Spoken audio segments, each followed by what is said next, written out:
Hello survivors and welcome to a moment of relief, the First Aid Spray show where we can talk about whatever the heck we want, bite-sized discussions of any kind, the kind of stuff that doesn't fit into the main show. I've been looking forward to do this one for quite a while now for a variety of reasons, but first, my name is Sai, introducing my special guest for this episode, my friend and colleague and a superstar editor over at WhatCulture Gaming, Mr. Dan Durkin. Hi, it's good to be here. It's good to have you. We've been obviously talking about doing stuff for ages. It was inevitable that I'd get you on First Aid Spray at some point because, you know, huge Resident Evil fan. So we're going to get into a little bit of that.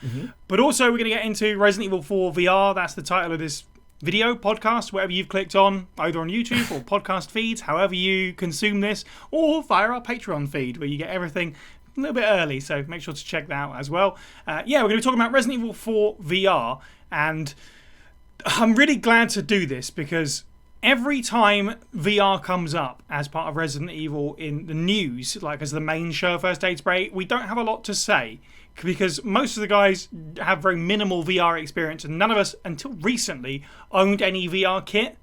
So it was just kind of like, that's nice, I guess. Sure, it would be cool to play that at some point. But now I'm here with Dan, who has extensive VR experience, comparatively. And I have finally played Resident Evil 4 VR, so we're going to talk about that game.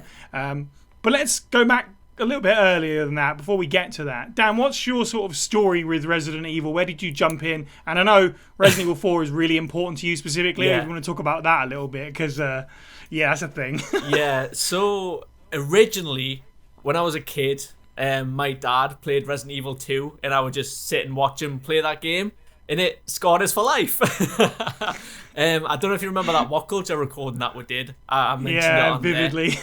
And ever since that moment, I've just been hooked into the franchise, and I'd say Resident Evil 4 is the best game of all time, the original. Like, it's my favourite game, and I'm currently like on this little quest at the minute to try and get every single version of Resident Evil 4. So I've spent so much money. I've got like the Japanese PS2 version, the Japanese GameCube version, and all that, and I just love Resident Evil 4. I just love Leon. Yeah, I've been getting updates of this little stack of different Biohazard logos from, you know, all these different formats. It's very cool indeed. So that kind of actually brings me to my sort of next bit, which was to talk about VR. Like, what's your experience with VR up until this point? Did you have experience before you bought your MetaQuest 2? Did you get a PSVR before that or anything like that? So I didn't actually own the PSVR, but my cousin did. And my first experience with VR in general was a Resident Evil 7 demo.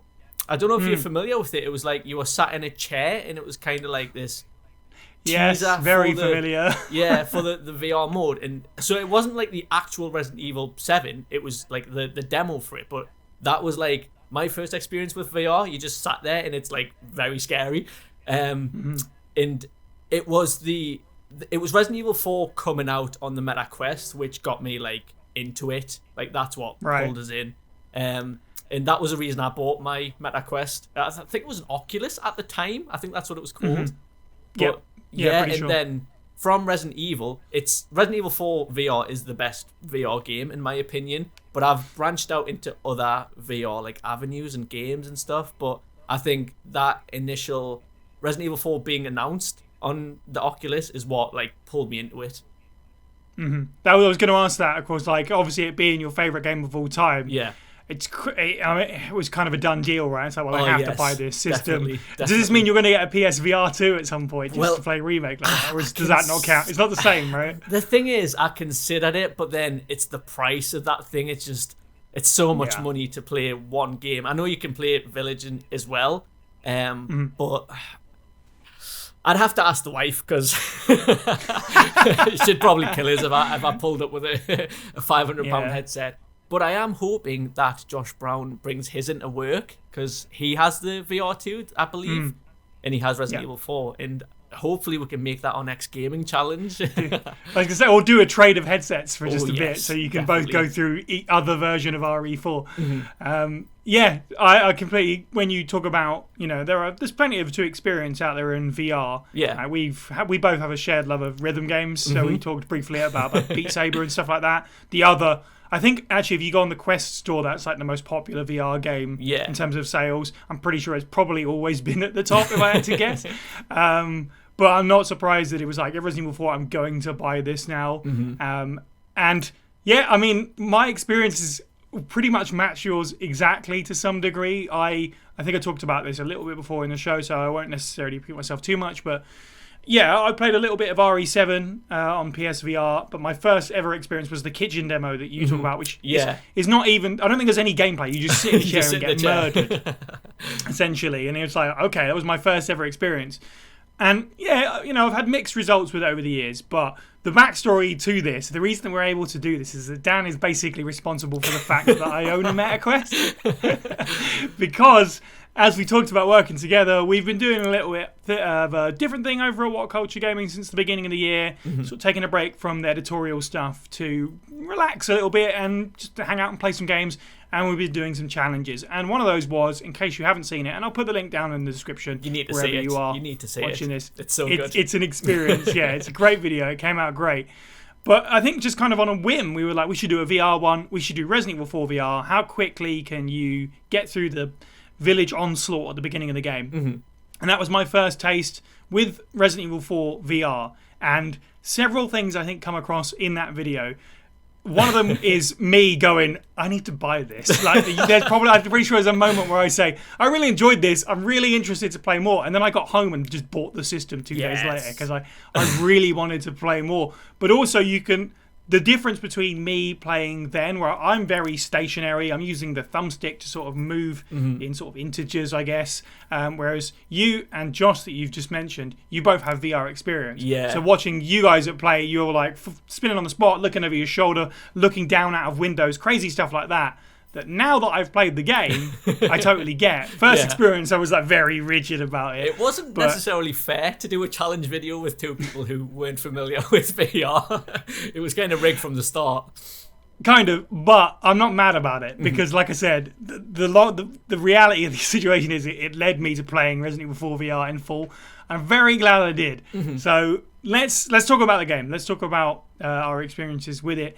What were your first impressions of stepping into Resident Evil 4 VR? Were you immediately blown away by being in that world that you played? It was surreal. For 20 years. It was I bet. So surreal. Just being there. It's so immersive. Like, you can watch it on a screen, but unless you like physically put on the headset and step into this world, I don't think like watching videos on it can convey how incredible it is. Like, because I was always a doubter of VR. Like, I wanted to play Resident Evil 7 because I've heard that's incredible. But just owning the console and just like getting to experience it at like your own pace is very like... I'd say you have to give it time because like I got mad motion sickness like at the start.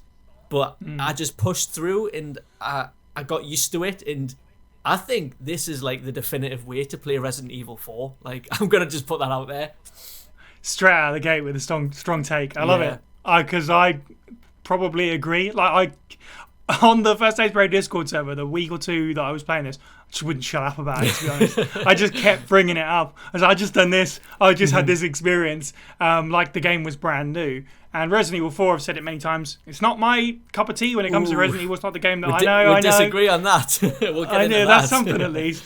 It's not the game that I would necessarily reach to first, but my God, I had such a great experience going through this. And yeah, just all the little things that you say, getting in there. One of the things that you pointed out to me is like early in the game, there's the stakes with the skulls hanging from them. Yeah. You just knock them around and they move around. Skulls. just little touches like that are just brilliant.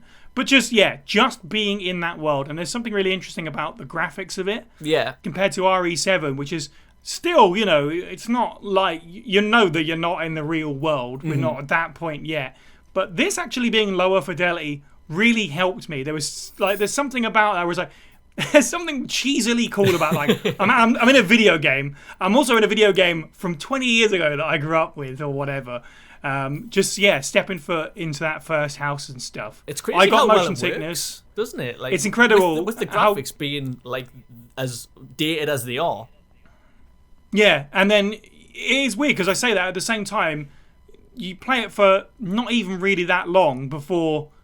immersed is the best word for it. Like, I'm in this world now. I believe this. You kind of have your mind, and then out here you're like, right, this is the room around me. I'm at least aware that I'm not like punching the fireplace as I did when I was playing Super Hot last week.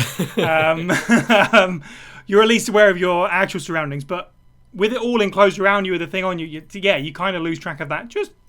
Just in the right amount. Definitely, like, okay, I'm in this world now. I'm looking over here. I can see the sort of mountains here, and it's interesting to get new perspectives on stuff like that.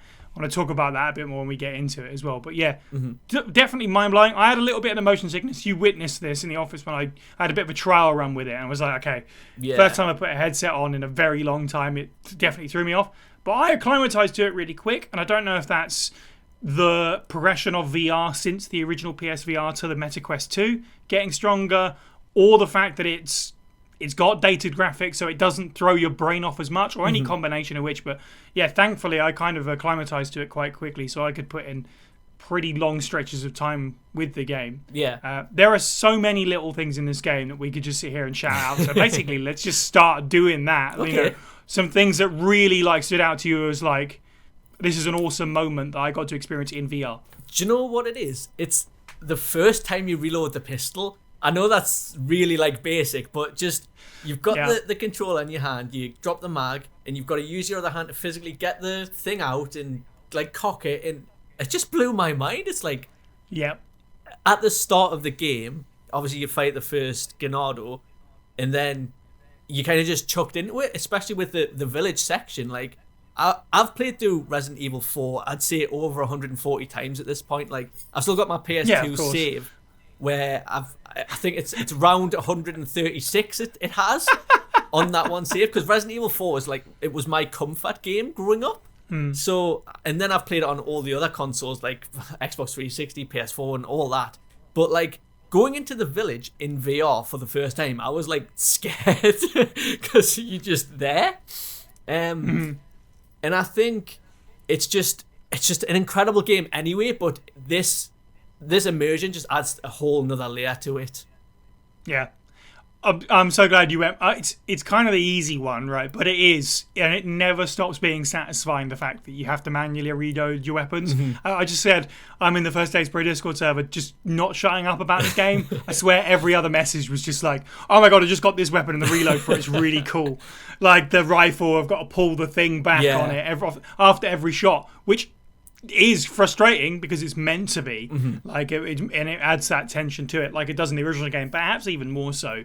But yeah, incredible. That was one of my favorite things about it, is just how fun the gunplay was, because of having to take the mag out, slip it in. Certain guns, like I've often fall into the trap of buying the Red 9. That was my handgun through this playthrough. And that one, you put the ammo in at the top. And then you fire once to break the top off so that it's loaded in as well. You've got to do the little flick.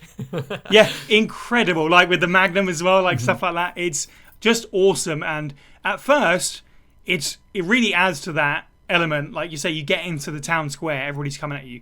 Oh my god, like the reloads are not just a push of a button. I actually have to do something. And the same thing about generally like your sort of ability to grab equipment that's on your person. Your grenade is sort of on the right part of your chest. The knife's on the left part of your chest. You reach backwards to pull out your second weapon, which I guess this is the first time this game has that. You can, instead of going into the inventory, you at least have two weapons to play around with. You can dual wield as well. Like you can have both weapons and you can dual at the same time. There's nothing stopping you. And the hilarious part of that, of course, is you can absolutely no scope enemies now with the rifle, which I 100% a lot of the time do. The rifle became my best friend in this playthrough, and I avoid it a lot because it's such a time sink. Had to like root your feet down and aim. This time, no, just run around and just cap people without looking down the sight, because you don't have to bring it up. You choose whether or not you bring it up to your face. Just stuff like that's incredible, and it starts out as like, oh my god, this is really tense because there's so much to remember here. But then you get into it. Like with any other game, it just becomes second nature. And it's so much more than just, oh no, I'm pressing a button to reload. Like, it's incredible. And just not even playing the game. The shooting gallery. The shooting gallery, by the way. Incredible. It's like 500% easier. Like I breezed through it. But oh my god, it was just so much fun. Yeah, I agree with that. every single gun feels satisfying to use as well. Like, I know a lot of people like it's either the Red 9 or the Blacktail. Yeah. But like you can use the Silver Ghost, you can use the Punisher to an extent, like if you get the exclusive upgrade for it. But like it's fun to use every weapon. Like it doesn't feel like you're at a disadvantage if you choose, say, the Riot Gun over the Striker. But yeah, I can't praise this game enough. Like it's so good. And every Resident Evil 4 fan should experience this version of the game. Yeah, you'll be continued blown away just by little touches like that. It make it feel brand new, even though it's essentially the same game. But I'm like, okay, now I actually just have to cock the shotgun. Yeah. Like it's a huge game changer, and I'm really looking forward to going through it again. I played through it on easy partly because I didn't know how much motion sickness I was going to get hit by, and I was like, I'm just gonna make it easy on myself the first round through, but I'm gonna go through it again. Yeah. And half of the reason is I just want to use the rest of the weapons and see what the reload's like and that kind of stuff. So yeah, I'm looking forward to doing that. And because I played it on easy, there's like a bunch of locations that you don't go to in easy mode, like the garden with the dogs and stuff. Yeah, the garden. There's like the clock tower is one of them when you're going across the bridges. So there's going to be stuff that I'll get to experience for the first time. There's a bunch of stuff in there where because I played the game so many times like you, I know what's coming, and it did kind of like put a little bit of fear into me. I've got a weird thing about like giant creatures, like terrified of like, if I was up close to an elephant, I'd be bricking it because like the power of something that huge even doesn't really even know you're there, you know. So El Gigante and what's the thing in the lake called? Del Lago. Del Lago, thank you. Yeah. I was kind of terrified of those moments. What did you think when of I got that there? Fight, the Del Lago? Sorry to interrupt. I mean, I didn't. It was kind of whatever. I've used to playing it on the remake, which I actually hate it in the remake. It's the worst part in the game for me. Yeah. So it was nice to do it in VR. You actually said to me, so it's nice that you brought this up, that you had some motion sickness issues with this, right? Yeah. So initially it was that fight, because it's a little bit different as well. You get like the harpoon gun, and you've got to physically put the harpoons in the gun instead of like throwing it like you do in the original game. But for some reason, with VR, with me personally, when I'm not controlling the movement, it gives us motion sickness like really badly. And I experienced this at the minecart section a bit later on in the game as well. And at that point, it like completely threw me off in like the VR space. I couldn't physically play any other VR game because I guess my brain just associated with putting the headset on with this motion sickness. And it took us a really long time to like get over that and like finish it off after playing that section. But I had to like build my tolerance up again, and that it was a bummer. But yeah, it's just one of those things. I've had one recently. This is kind of like a little sidebar, really. But I had one recently where I played. It was like kitchen simulator or cooking simulator, I think it was. But it's by comparison to RE4, and I don't mean it sounds harsh, but it's so poorly made in comparison to RE4 that I played it for about 10 minutes. And I feel like I'm going to throw up. Like the movement was so jerky. So I was out as quick as possible. And I'm glad I am, because if I'd have stuck with it, it sounds like I might have struggled maybe to get back in with it. Because of what you said that about the boat section and the minecart bit, I did those parts where I knew they were coming up. I was like, I'm going to change the controls to sat down mode because Leon would be sat in the boat and maybe he'd sit in the minecart, right? True. I don't know, maybe. Just to make it a little bit easier on myself, and I didn't have a problem. So I might try it standing up next time, but I could completely, just like imagining it, I could kind of feel like this, where your stomach sort of drops. I can sort of imagine what that's like on a minecart, especially. Yeah, it's weird because your brain thinks that you're moving. It's like being on a roller coaster without actually being on a roller coaster. Your brain thinks that you're moving, but you're not moving. And I guess something with that just connected with me not moving, and it just threw us off, I think. It's just little things like having to insert the insignia key into the door and turn the key. Like, they didn't have to do that. You could have just made it a press and a button, or like combining the two emblems together and then slotting them into the door. Just little things that help build the immersion. You have to push buttons and stuff like that. If there's ever a panel that you need to operate and that kind of thing. Yeah, it's the little things like that. It's not just, and this comes with sort of time and experience, it's not like RE7 VR from what I've played, which is just the game in VR. They have taken a bunch of stuff and gone, we're going to change this to make it function better with the system that we've got and take fuller advantage of it, which makes it so much more enjoyable. Yeah. Because in terms of like, like I said, it's a little bit. There's moments where it's broken because there are moments where it's like these guys should be much harder to kill because the game's on a grid and they're like they've got shields or whatever, or they're from an angle where it's I'm trying to get around. With VR, I can just kind of bend around and whatever, kind of mug them off a little bit.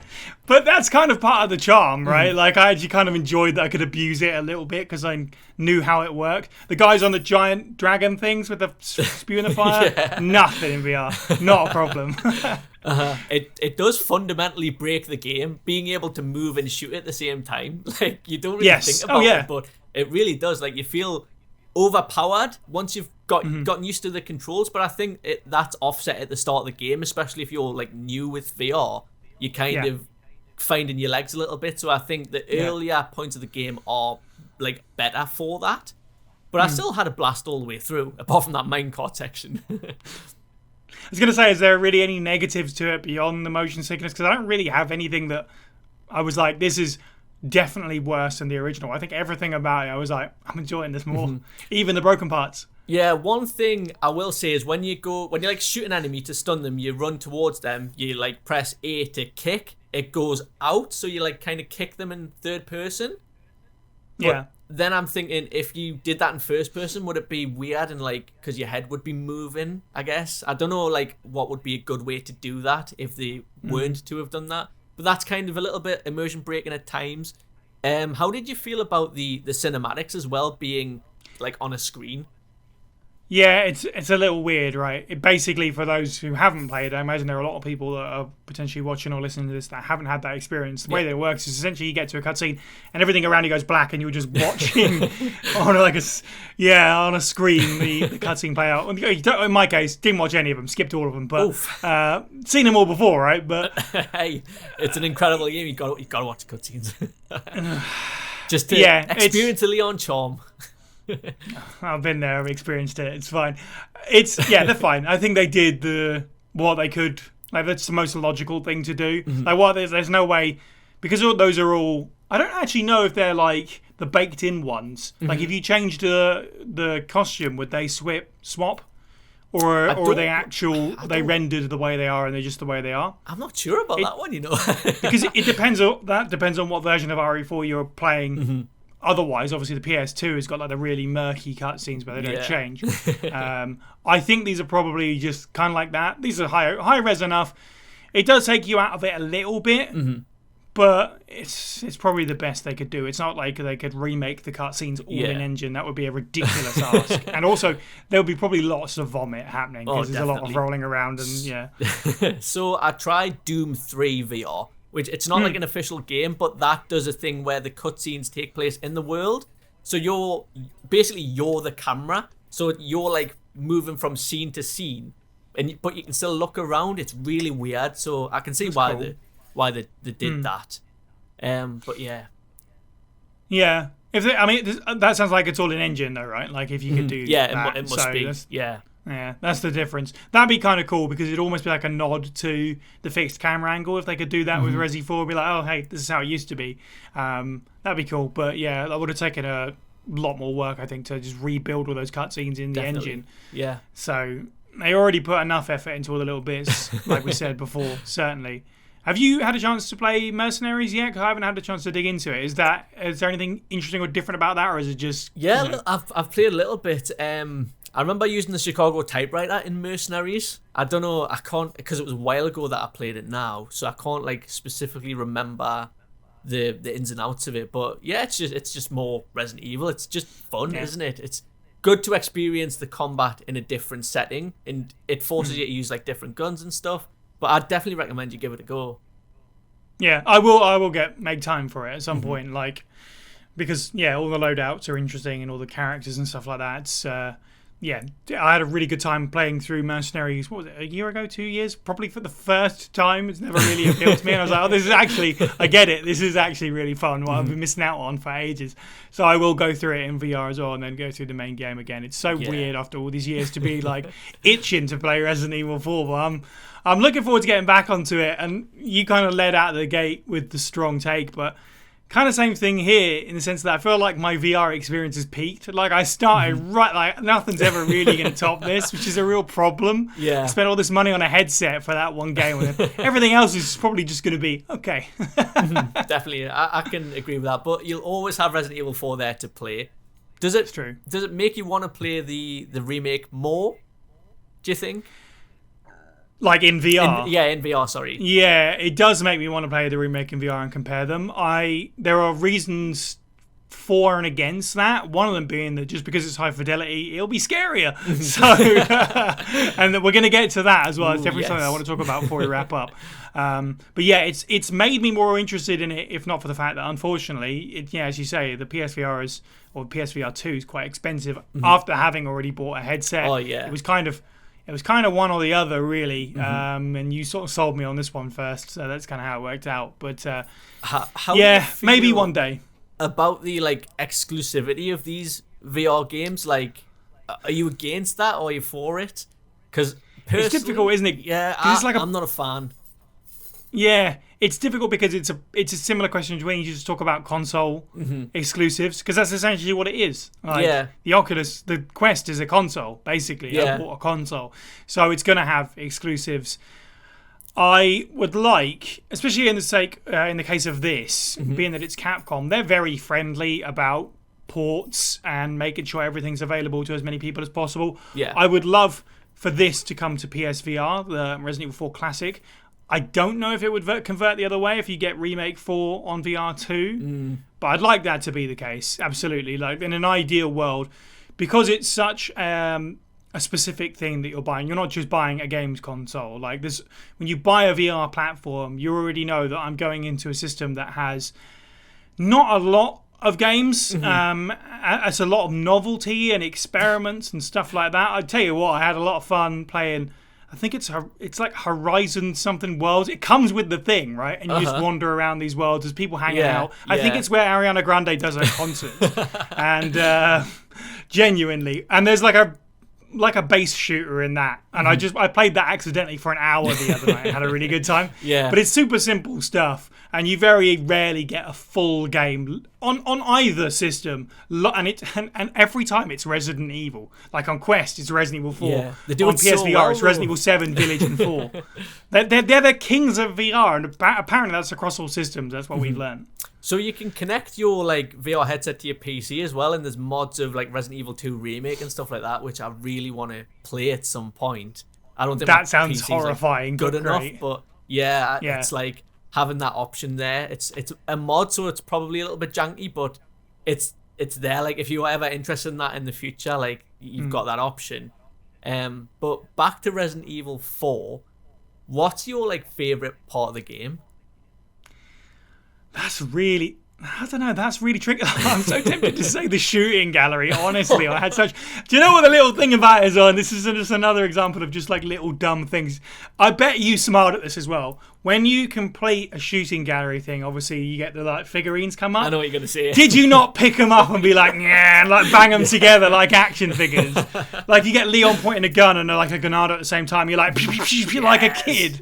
It's and then you throw it over your shoulder. That's what I did there, every single one of them, and then carried on.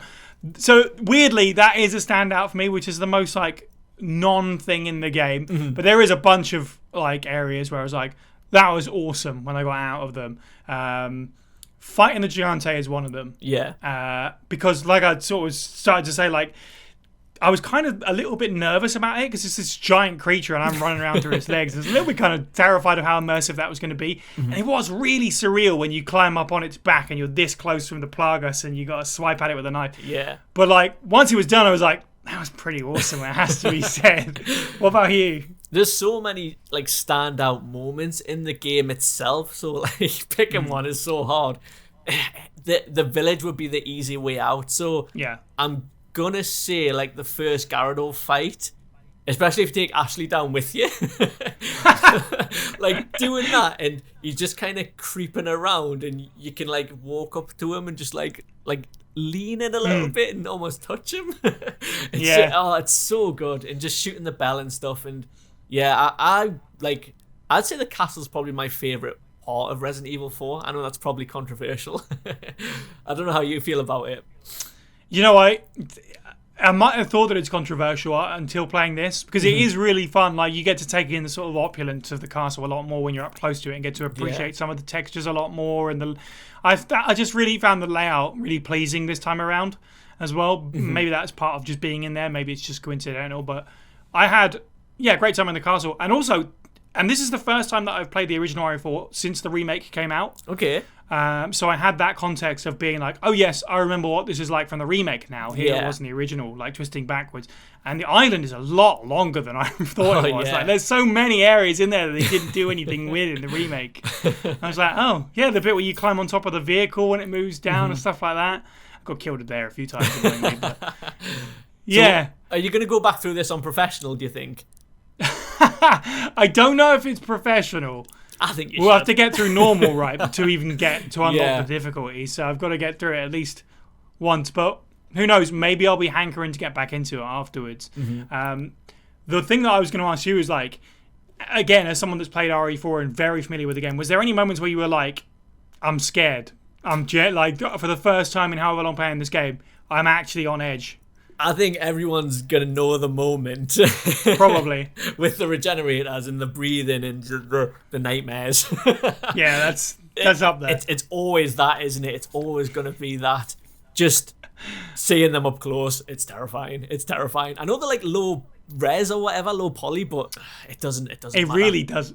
No, it doesn't matter. And the thing is, I was never all that scared by them anyway, but now, this time, absolutely. And even before I saw them or whatever, I was just like, okay, I know where I'm going. I know where I'm going into. I know these tight corridors. There's no way around them. I was like, okay. And there's a lot more of them in the game than I remembered as well. Yeah. I rushed through the first sort of segment with them so quick that I didn't pick up the infrared scope. Oh, no. I was just in a hurry so badly to get out. I was like, I don't want to be there. I was like, oh, I guess I went past it. Missed it. Oh, well, it's too late now. So there were a couple of moments where I actually had to struggle with them, just like throwing ammo at them until they wouldn't go anymore. That, for me, the Verdugo as well, really threw me off. I was trying my darndest just to rocket launcher it and get out as quick as possible. The easy way out. I'm not going to lie. Yeah, I was so tempted to do it, but eventually I did it the proper way. Again, on easy, so it wasn't all that bad. But like that thing being up close to you is absolutely horrifying. The underrated scare of this game, actually I'm going to shout out the Gyarados that you just mentioned, is not scary in this game because of the ability to sort of turn around corners and stuff like that. You can sneak around it a lot easier. Like, you can move slower a lot easier in this game compared to the original. It's way less of a thing, so those are easy to deal with. The thing that made me jump the most was turning like 180 degrees and Ashley's right behind me. It's not the monsters, it's Ashley Graham just being like, whoa, geez, there you are. Like, when you're there and you're not expecting her, she was the biggest jump scare in the game for me over and over again. And the merchant as well. The first time you come out of the merchant's like, it goes into a separate screen when you're doing your transactions. You go back, and he can be right up in your face. He's ugly, man. I didn't realize how ugly he is. Did you try and touch his face with your hands? No, I didn't want to get close. I feel like you're going to break my neck if I get too close. It's very threatening aura in VR. So, weirdly, for me, Ashley Graham and the Merchant were probably some of the scariest bits. Yeah. It's funny when you go to, like, if you go to, like, touch Ashley, your hand disappears. So I guess it's for people trying to do inappropriate things. But, she's a bit of immersion break because you kind of forget that you're a polygon model, right? Like, you're you. But then when you have a PS2 character model following you around that you're responsible for, there was just something about the size of her or whatever that I was just like, yeah, this is very video game. You know what? I never noticed how much her ears stick out from her hair, like, until you go a little bit. VR. Yeah. Yeah, how do you feel about the Ashley gameplay as a whole? Like, are you one of the people that hates that, or do you not mind it? The Ashley gameplay. I've always been kind of the opinion that people kind of blow it out of context a little bit, like they make a bigger deal out of it. She doesn't really follow you around for as much as the game that everyone seems to remember. It's really only a few segments. Admittedly, some of those segments are really annoying. Of course, you know, the water room being the most the part where everybody dies the most. It doesn't really put me off in general, and largely I had an easier time of it this time around. Again, because the game is just, once you get the handle on things, it is just easier. I could no-scope all these dudes. Or didn't even need to no-scope them. I could just, if I steadied myself with 2 hands, I could take all those guys along the top with like the red 9. Yeah. Like, it was way less of a stress in that. So the Ashy stuff probably threw me off the least. Although actually, special shout out to the Ashy playable section for scares as well. That put me on edge just a little bit. Yeah. The Armadura, because there's nothing you can do, right? So that was nice. How do you get on with the Ashy stuff? I've always been like, I've not like minded it like in all my playthroughs. I granted, in probably over 100 of those playthroughs I had her in the old armor. True, but true. Yeah, I don't hate it, but you can get a little bit annoying when you're screaming Leon over and over and over again, especially when it's right there in your ear in VR. But, yeah, I don't mind it. You mentioned like the RE2 remake mod and stuff like that, and we talked a little bit about other VR games. So, I mean, what do you think in terms of other Resident Evil games that could be made VR? Did this immediately make you go, oh, well, I would love to play this game in VR? Resident Evil 5? I don't know. Like, is there anything that jumped out to you was like, yeah, this is next for me? Yeah, or is it? I mean, I know they started at a peak for you with your favorite games. That's so it. It's only downhill, but like. You see, because it's a little bit different to the remakes, because you've kind of got that whole thing, obviously on PC, but also with PS5 now, because you can play Resident Evil 4 VR on that. So, like, it would make sense for them to do the remakes on PlayStation, at least, in VR. Like, I'm surprised they haven't done that yet. But in terms of, like, original Resident Evil games, I think 5 would be the logical next step, because it's kind of the same sort of thing as 4, like in the sense that the gameplay is very, very similar. Yeah. But I'd love to go back to Resident Evil 1, like the remake version on GameCube, and do that in VR, like, but have it, it still has all the original graphics and stuff, but like, it would have to be the remake version, I think, for it not to be as, like, immersion breaking. Yeah, obviously the only problem with that is a lot of that's pre-rendered anyway, so they couldn't just plonk you on top of it. They'd have to build it. And I have a very up and down level of interest in them remaking Resident Evil 1 again. Like, I really ebbs and flows. I think it's a bad idea. I think it's a really interesting idea. I really just can't settle on it. But I'll tell you what, there is a very specific moment that sticks out to me from this playthrough of Resident Evil 4. And I remember exactly where I was. I was in Mendez's house. You know, when you get a moment to just go downstairs and look around it. And there's all the paintings on the wall, and you can get right up close and look at like pictures of the village that are up on the wall, and that painting of Sadler and stuff. And I definitely had a moment of like, oh, I'd love to walk around the Spencer Mansion like this. If it means remaking the game, I mean, it would be horrifying. Again, as I say, with today's graphics, I probably wouldn't have a great time because it would scare the crap out of me.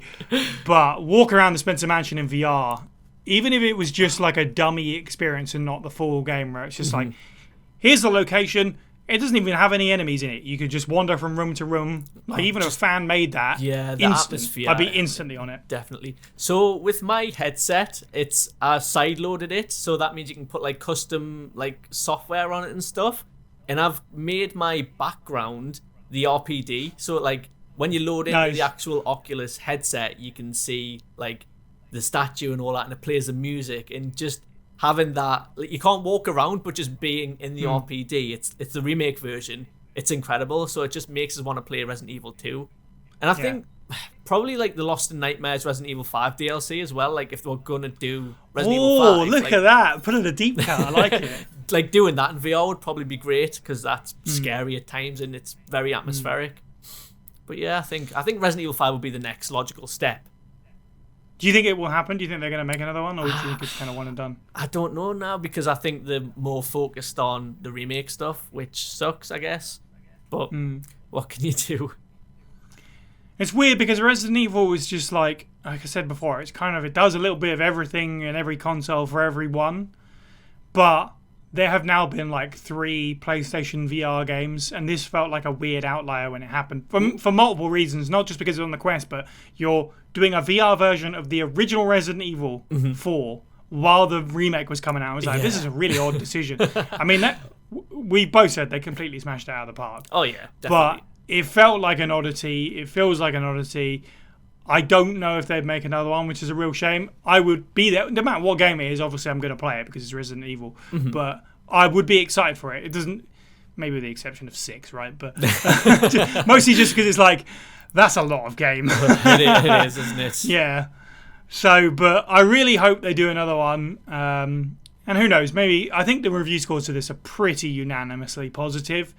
But obviously, it depends on sales figures more than anything else. And I don't know if the numbers are going to be there, unfortunately, especially when you're spreading it across multiple different platforms with VR. Like you say right now, if this was available on more platforms, maybe we'd get more going back and forth. But yeah, I don't know either. It's a shame that the user base is fractured because of that. Like, it would be cool for PlayStation users to be able to like experience this game, because then they could like compare and contrast it to the new one, you know. But yeah, I wonder if they could do something like Darkside Chronicles, because I know it's on rails, but I think it would work in VR. That would be awesome if they I guess I don't know how it works with the camera being locked, but like if you were to look around, but it just seems like it would work. Yeah. It's an interesting one because it's all like 3D environments, so you just have to unlock the camera. But yeah, because it's on rails, it's essentially like making a. I guess what they probably have to do is to make like a new Chronicles game where it's just like a collection of greatest hits moments. That could really work. Like actually, we're talking about what game would you adapt? Maybe it's something like that, where it's like a collection of stuff, or something wholly original, Resident Evil Survivor 5, or something bizarre. That would be really cool. But yeah, whether or not the numbers are there, I guess, is a different thing. Speaking of numbers, though, and we've come in very praise heavy. Yes. We've both bought the headset with this game in mind. Do you feel like it's justified the price of the headset, this experience? And obviously the ability then to play. It's a lot of money, but yeah, I do. I'm playing through Vader Immortal at the minute, and it's good, but like nothing can hold a candle to Resident Evil 4. And like, I want to replay it on professional. I want to do all the mercenary stuff. It's just like getting back into it. I think I recently did a little bit with the whole thing that we're doing at work, that whole challenge thing. But I want to because it's strange because you've got to physically stand or put the headset on, and like after about an hour, I start feeling a bit funny, like the headaches kick in a little bit. Yeah, and it kind of sours the experience a bit. But yeah, I think it's worth the price of admission alone. Like if you're a Resident Evil fan, it's a no-brainer. Yeah, obviously with the caveat of don't put yourself in financial concern by buying a console for one game. But because, yeah, like you say, there is some other stuff out there. There's a few things that I've got ready to check out. I've been putting some time watching myself go from terrible at Beat Saber to be able to pretty consistently play hard. Like, I'm having a great time with that. Playing super hard, like I mentioned. Like I played a little bit before with friends, but now I own it, so I can just like fully immerse myself in it. And there's a whole bunch of stuff that I haven't looked into yet. Like you say, connecting it to the PC and playing like Half-Life Alyx or whatever. I don't think my PC could run that, but if it ever could, like that's an option at least. So there is more to it. As a system seller, like with Resident Evil 7 for the PSVR, it's a system seller. It is the big flag for it. I would say if you are a huge fan of Resident Evil 4, yeah, definitely go for it. So, Dan, I mean, you've already said, like, you think this is the best way to play Resident Evil 4. Is that the conclusion of this? Like, is this the definitive gameplay experience? I think so, I think so. It's weird because it does break the game on a certain level. Like, it really does, but just the immersion factor alone makes it worth it. And I know you don't get to stare at Leon, like the back of Leon's head and his luscious locks, like for the full game, but you get to be Leon. You get to see his lovely hands and stuff. I don't know where I'm going with this, but like one thing, like reload speed isn't a thing in this because obviously you reload the gun yourself. So like when you go to the merchant, you don't have to upgrade your reload speed. Or like say if you're using the Red 9, you don't necessarily have to use the stock to steady your aim because you're doing it yourself. So I think it takes away from a few of the like core mechanics of the game a little bit in that regard. But I think the like fun factor of being able to like dual wield a TMP in a Red 9 or whatever it may be, like more than makes up for like some of that other stuff that is essentially like baked into the original game but isn't like here like now. Yeah, definitely. My preference has always been the Wii version anyway. Like, that's always been the height of it for me. Yeah. This is obviously in a similar wheelhouse to that. It's going to be so weird if I ever play Resident Evil 4 with a controller again, like going back to it. I feel like I'm going to be missing something. But you know what? The chances are I probably won't. I think this is it now. I've found Resident Evil 4 finally after all these years. I will probably only, if I'm going to play the original Resident Evil 4, it's going to be with the headset. Like, I loved it that much, and I'm really excited to do it again, and probably again. So, what was your, like, not necessarily gripes, but, like, what makes it, like, not as high in the Resident Evil, like, rankings for you? What, Resident Evil 4, just in general? Yeah, just Resident Evil 4. Like, oh, man, we've recorded, like, a 4-hour podcast on that. I need to check it out. Give us a cliff notes. I think I was just at the time. I was just one of those fans that was like, "This is too different. This is not the Resident Evil that I know." They've changed the gameplay a lot. They've changed the mood a lot. They've thrown out the story that I was invested in. Its Umbrella have died on the stock market. Like, it was just such a wild departure that I was like, I don't know what this is. And I wound up just watching other people play it rather than play it myself as well. Okay. So it's just taken a long time to come back to that and familiarize myself with it and kind of appreciate it in that way. I don't know if I ever outright hated it, but I was very suspicious of... Yeah, exactly. But I was very suspicious of what it was. I think, the long-term version of the story is that it needed to happen in order for the series to progress and to move and to eventually to get to where we are now, which I think is a really strong point in the series with everything that's going on currently. Yeah. And I've learned to appreciate it more and more over the years. But yeah, at the time, I was like, I don't know about this one. I don't know if this is a great idea. Where's my fixed camera angles and my zombies, As a kid. So, that's different bad is basically what I'm getting at. Which is, stupid. Do you have, like, a worst part of the game, do you think? Like, in VR? Like, do you have a part that you didn't enjoy? I don't think so. Like, even the dumb stuff, I was just like, yeah, it's fun. It's fun now. Like, I mentioned the dragon heads. Absolute stupid lunacy. Like, it doesn't make any sense. But when I got there, there was kind of a pang of nostalgia for me, to be quite honest. Yeah. Tell you what, actually, there is one... the Salazar boss fight, I didn't even do it. That was where my rocket went. I was like, I'm not messing around with this. This thing's so frustrating. So I kind of jobbed him off with the rocket launcher. But yeah, it's because he's got the attack that kills you in one hit. I hate that. So there's so much running around as well. From what I remember, like, he can move so much, and there's the different layers that you can get knocked off. I just remember it being really frustrating last time I played it. So I was just like. Got a rocket launcher with your name on it, Ramon. So, yes. Yeah, save this one for you. Okay, let's wrap it up. Dan, you've been, obviously, we talked about it. We're both over at WhatCulture Gaming. If you don't know that by now, well, what are you doing? Go and subscribe to WhatCulture Gaming. But also, you've launched a podcast of your own, so chance for you to plug that. All right. I started a podcast. I think I'm up there, like, episode 15 now. It's called Pixels and Perspectives.